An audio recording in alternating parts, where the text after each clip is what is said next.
जय माता दी दोस्तों। माता रानी आपकी सारी मनोकामनाएं पूर्ण करें और आप जीवन में खूब सारी तरक्की करें। इसी के साथ आज का जो वीडियो है वो मैं शुरू कर रही हूँ। दोस्तों आज के वीडियो में मैं बात करने वाली हूँ सोमवती अमावस्या के बारे में। सोमवती अमावस्या जैसे कि आप सबको पता है कि आने वाली 8 अप्रैल को दिन सोमवार को सोमवती अमावस्या का व्रत जो है वो पूरी विधिवत तरीके से रखा जाएगा। बहुत सारी ऐसी बहनें जो बीमार रहती हैं या जो प्रेगनेंसी है उस स्थिति में है और उनको लग रहा है कि ऐसे में क्या वो जल पीकर फेरी दे सकती हैं या चाय पीकर फेरी जो है वो लगा सकती हैं, या बहुत सारी ऐसी बहनें जो अमावस्या का व्रत करती हैं साथ ही साथ फेरी या परिक्रमा जो है वो भी लगाती हैं। ऐसे में उनके मन में ये प्रश्न आता है कि क्योंकि अभी गर्मी जो है वो स्टार्ट हो गई है और गर्मी में क्या होता है कि भूख चाहे ना लगे लेकिन प्यास जो है वो सुबह से ही लगनी प्रारंभ हो जाती है। ऐसे में बहुत सारी बहनों के प्रश्न है कि दीदी जो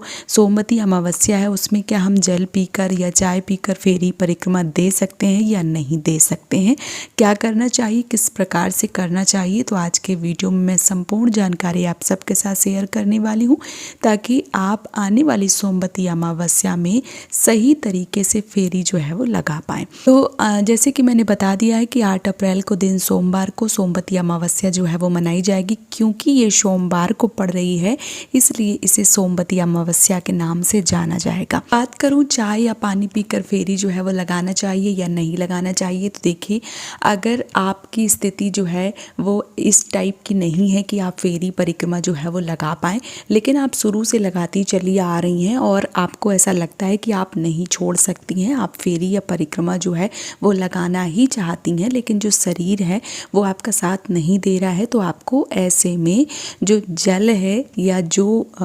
चाय है वो ग्रहण कर लेनी चाहिए। जिस भी हिसाब से आपकी शरीर की स्थिति है उस हिसाब से आपको जो फेरी है वो लगाना चाहिए।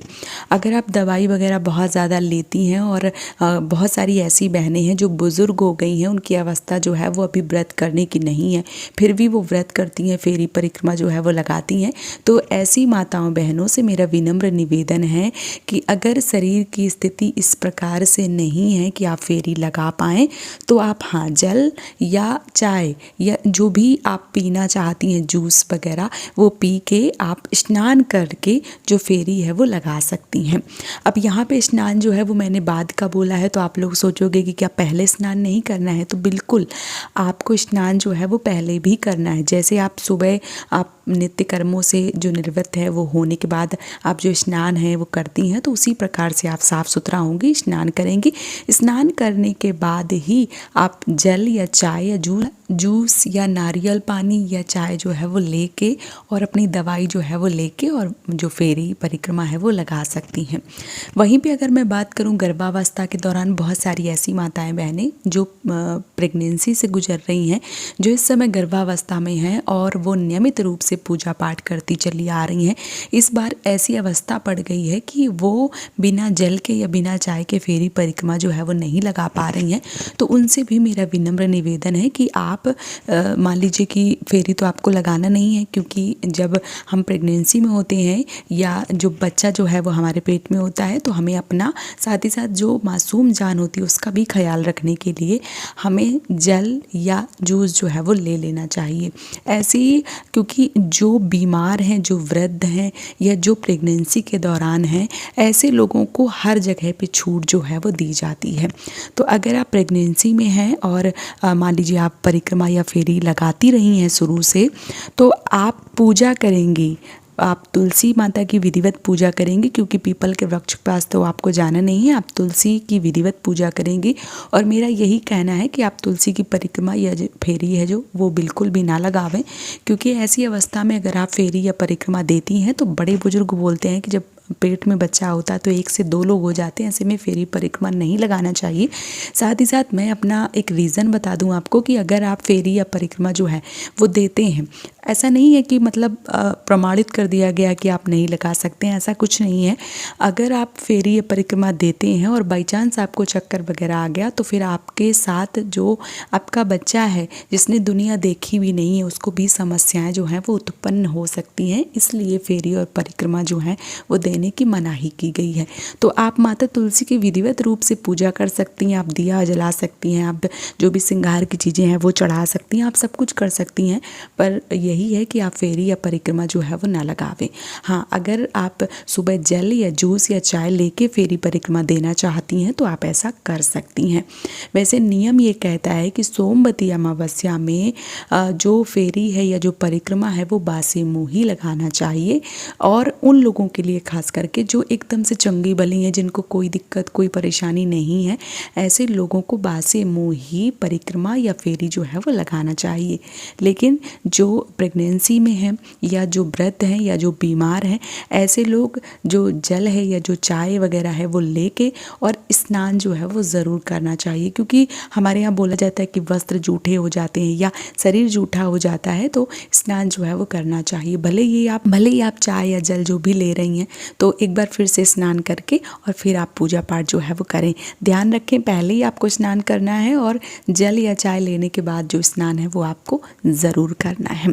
अब ऐसी बहनें जो केवल और केवल फेरी या परिक्रमा लगाती हैं, वो व्रत नहीं करती हैं, सिर्फ परिक्रमा लगाती हैं, तो उनसे मेरा यही निवेदन है कि आप सुबह जल्दी जग के और नियमित रूप से जो पूजा पाठ करती हैं वो आप करें, और फेरी परिक्रमा जो है वो लगाती हैं तो आप बिल्कुल लगावें। क्योंकि आप व्रत नहीं करती हैं, सिर्फ फेरी और परिक्रमा लगाती हैं, तो मेरा यही निवेदन है कि आप व्रत में ही अगर फेरी और परिक्रमा लगाएं तो ये आपके लिए ज़्यादा शुभ रहेगा। बाकी जिनकी स्थिति ऐसी है उनको हर जगह छूट जो है वो दी जाती है। और बाकी बात करूं कि मान लीजिए कि गर्मी का सीज़न है और बहुत सारी ऐसी बहनें जिनको चक्कर वगैरह जो है वो आ सकता है, तो वो लेना चाहती हैं तो बिल्कुल ले सकती हैं, क्योंकि भगवान जो है वो हमारे श्रद्धा और भाव के भूखे होते हैं। जब हम पूरे नियमित रूप से पूरे भक्ति भाव से विभोर होकर पूजा करते हैं तो भगवान भी चीज़ों को समझते हैं। तो इस बात को आपको हमेशा याद रखना चाहिए। साथ ही साथ जो बहनें व्रत करती हैं और फेरी जो है या परिक्रमा जो है वो लगाती हैं, तो उनको नियमित रूप से वैसे ही करना है। लेकिन मेरा यहाँ सबके लिए छूट नहीं है कि नहीं, मतलब आप अच्छे हैं लेकिन फिर भी आप सोच रहे हैं कि नहीं हम चाय पियेंगे, पानी पियेंगे, नहाएंगे, उसके बाद फेरी लगाने जाएंगे, तो ऐसा आपको नहीं करना है। अगर आपकी स्थिति अच्छी है, आप सब कुछ कर सकते हैं, तो फिर आप स्नान करें सुबह और बासी मुँह ही। बासी मुँह का मतलब यही होता है कि अन्न और जल या चाय कुछ भी ग्रहण नहीं करना, सर्वप्रथम पूजा करना। तो आप सर्वप्रथम पूजा कीजिए, भले ही आप पीपल के वृक्ष की पूजा करें या आप तुलसी के वृक्ष की पूजा करें, और उसके बाद ही आप फलाहारी जल या भोजन, जो भी मीठा भोजन एक टाइम का जो भी आप करती हैं उस प्रकार से आप कर सकती हैं। लेकिन अगर आपकी स्थिति उस लेवल की नहीं है, आप बीमार हैं, आप वृद्ध हैं, आप प्रेगनेंसी के दौरान हैं, तो आपको जल या चाय वगैरह जो भी आप लेना चाहते हैं ले सकते हैं। उसके बाद जो फेरी या परिक्रमा या पूजा जो है वो करना चाहते हैं तो आप कर सकते हैं।